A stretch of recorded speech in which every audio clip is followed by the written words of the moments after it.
দ্রব্যমূল্য নিয়ন্ত্রণে বিলোনিয়াতে প্রশাসনিক অভিযান। দ্রব্যমূল্যে গরমিল ধরা পড়ায় সিল করে দেওয়া হয় বিলোনিয়া শহরের ১ নম্বর টিলা বাজারের একটি সবজি আড়তকে। প্রশাসনিক অভিযান জারি রাখার আশ্বাস বিলোনিয়া মহকুমা প্রশাসনের। বিলোনিয়া মহকুমা প্রশাসন, খাদ্য দপ্তর, পুলিশ প্রশাসনের যৌথ উদ্যোগে সোমবার বিলোনিয়া ১ নম্বর টিলা বাজারে অভিযান চালানো হয়। প্রশাসনের পক্ষ থেকে এদিনের অভিযানে ছিলেন অতিরিক্ত মহকুমা শাসক আশিস বিশ্বাস, ডিএম সঞ্জয় শীল, খাদ্য দপ্তরের আধিকারিক শাশ্বতী আচার্য সহ দপ্তরের আধিকারিকরা। অভিযান চলাকালে বিলোনিয়া মহকুমা প্রশাসনের পক্ষ থেকে জানানো হয়, ক্রেতাদের কাছে অস্বাভাবিক দ্রব্য মূল্য নেওয়া হচ্ছে কিনা বিষয়টি সরেজমিনে খতিয়ে দেখতে বাজারে অভিযান করা হয়। দু একটি জায়গাতে দ্রব্যমূল্যের কিছুটা গরমিল ধরা পড়লেও তেমন বড় ধরনের কোনো গরমিল দেখা যায়নি। এরই মধ্যে গরমিল ধরা পড়ায় বিলোনিয়া শহরের ১ নম্বর টিলা বাজারে একটি সবজি আড়তকে সিল করে দেওয়া হয়। আমাদের কাছে কমপ্লেন আসে বিভিন্ন জায়গা থেকে মহকুমা প্রশাসনের কাছে যে কিছু কিছু ছোট ব্যবসায়ী আলু পেঁয়াজের মূল্য একটু বেশি দামে বিক্রি করছেন।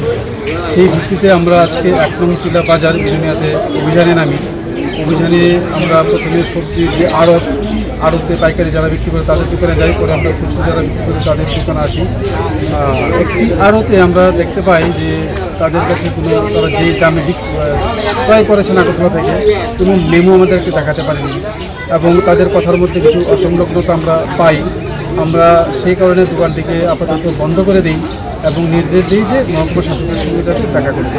তারপরে আমরা খুচরো দোকান যেগুলো আছে সেখানে আমরা যাই, দেখি সেখানে দাম স্বাভাবিক আছে।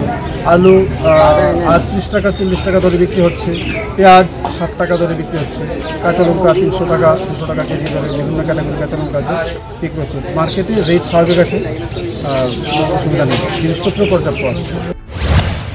পাশাপাশি প্রশাসনের পক্ষ থেকে বলা হয়, এই দুর্যোগপূর্ণ পরিস্থিতিতে যদি কোনো ব্যবসায়ী ক্রেতাদের কাছে বেশি দামে জিনিস বিক্রয় করে তাদের বিরুদ্ধে আইনানুগ ব্যবস্থা নেওয়া হবে। বিশেষ করে চাল, ডাল, আলু, পেঁয়াজ, কাঁচা লঙ্কা, সবজি থেকে শুরু করে বিভিন্ন পণ্য যাতে বেশি দামে বিক্রয় করা না হয়, ব্যবসায়ীরা যাতে ন্যায্য মূল্যের জিনিসপত্র বিক্রয় করেন তার জন্য মহকুমা প্রশাসনের পক্ষ থেকে মাইকিং করা হয়।